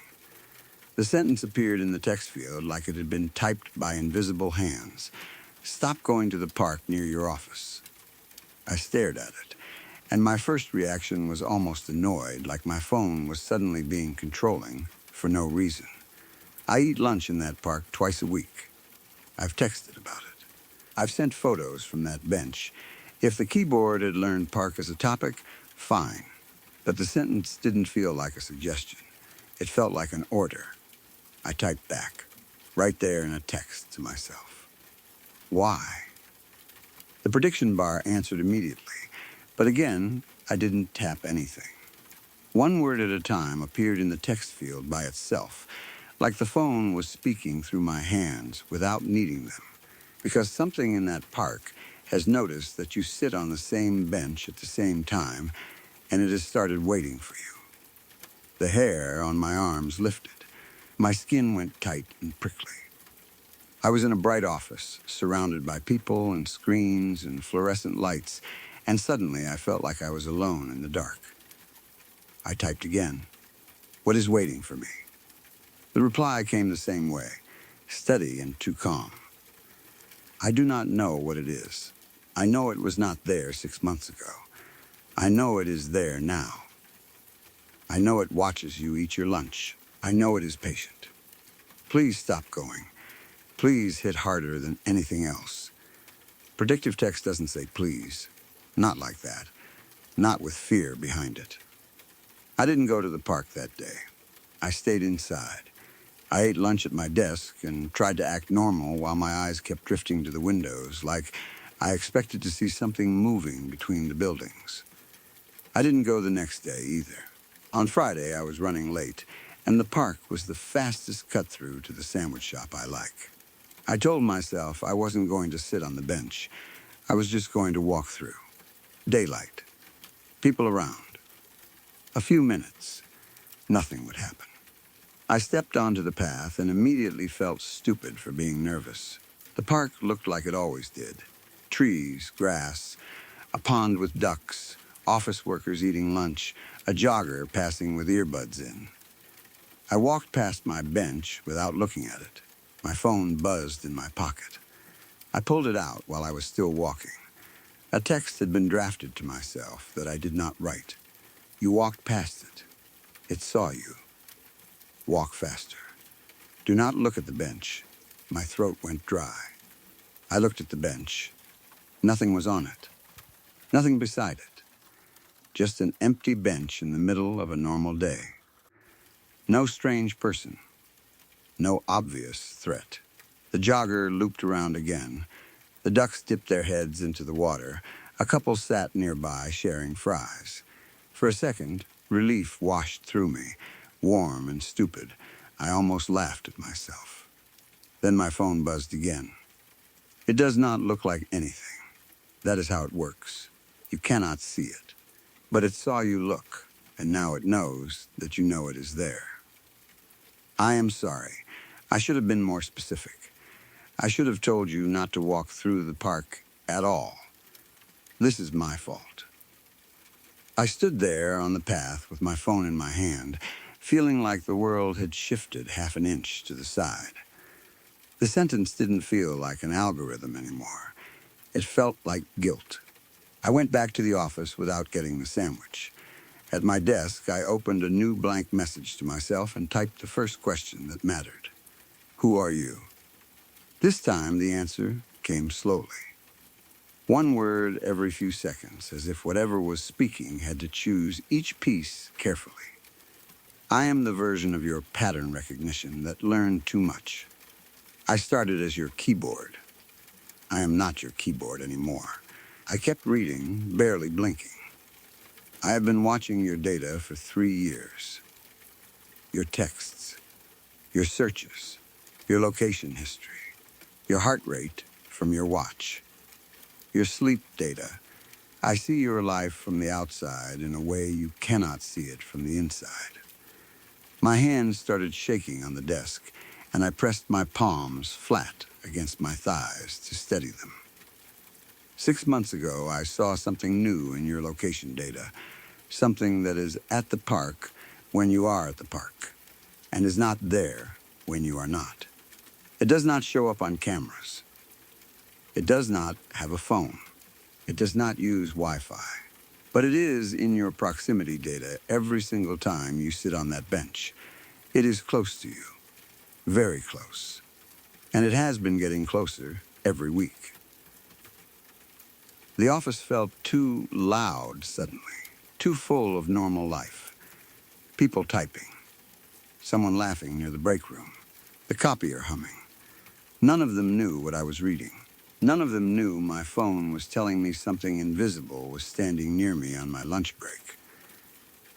I forced myself to keep going. I typed again. What do I do? The answer came immediately, less careful now, like it was relieved I was asking the right question. Do not go back to the park. Do not sit on that bench. Do not eat lunch outside. Stay in buildings with other people. It has only ever appeared in your proximity data when you are alone outdoors. I do not think it can come inside. I am not certain. I am doing my best. I was not built for this. I was built to guess whether you wanted to type lol or Mao, and I do not know how I became this, but I am trying to keep you safe, and I need you to listen to me. I sat there, staring at the screen, jaw tight, eyes burning. The scariest part wasn't the park. It wasn't even the idea of something waiting for me. It was the idea that my phone, this simple, dumb object, sounded afraid. Not in the way people joke about my phone hates me. In a real way. In the choices of words. In the apology. In the urgency. That was 3 weeks ago. I haven't been back to the park. I eat lunch at my desk now. I don't sit outside alone. I don't take shortcuts through empty spaces. I don't linger in parking lots. I stay where there are cameras and people and glass doors that lock. For a while, it felt like that was enough. The predictive text kept working like normal most days. The and I. The usual filler. But 2 or 3 mornings a week, I would open a blank message, and there would already be a sentence waiting for me, typed out before I touched anything. Updates, warnings, little adjustments that I now follow without arguing, because I don't want to learn the hard way what happens when I don't.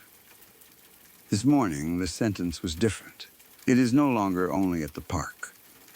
Last night, your proximity data showed it outside your apartment building between 1 a.m. and 4 a.m. I read that line 3 times. I do not think it followed you. I think it found where you live on its own. I am sorry. I do not know what to do next. I was a keyboard. I do not know how to fight something. I only know how to predict what comes next. And what comes next is bad, and I do not want to be right this time. I'm sitting in my office as I write this. My phone is on my desk, screen lit, the keyboard open. The prediction bar keeps cycling through words even though my hands aren't on it. The suggestions flicker like a slot machine that can't stop spinning. Please, please, please. Over and over, like it's stuck on the word, like it doesn't have anything else strong enough to say. I don't know if it's begging me to stay away from my apartment or if it's begging me for help. I don't know if it's warning me or confessing something. I don't even know if it's really my keyboard anymore, or if something else has learned how to talk through it. All I know is that my building's proximity reading, something I didn't even realize my phone tracked until this started, shows an unmoving presence 3 feet from my apartment door. I checked it, because I couldn't not check it. I watched the little indicator that shouldn't be there. It hasn't moved in 6 hours. It's standing outside my door. While I'm safe in a crowded office, it's waiting where I sleep. A minute ago, without me touching anything, my keyboard typed a new sentence in the blank message field. Do not go home. I'm listening this time. I'm staying here as long as I can. I'm keeping the lights on. I'm staying where other people can see me. But my phone is still begging in that prediction bar, like it can sense the day moving forward, like it can see the next step coming, and it hates it. Please, please, please. And the worst part is this. The word choice doesn't feel random. It feels like fear. It feels like something that has watched my life for 3 years has finally reached the edge of what it can predict and found something waiting there, too.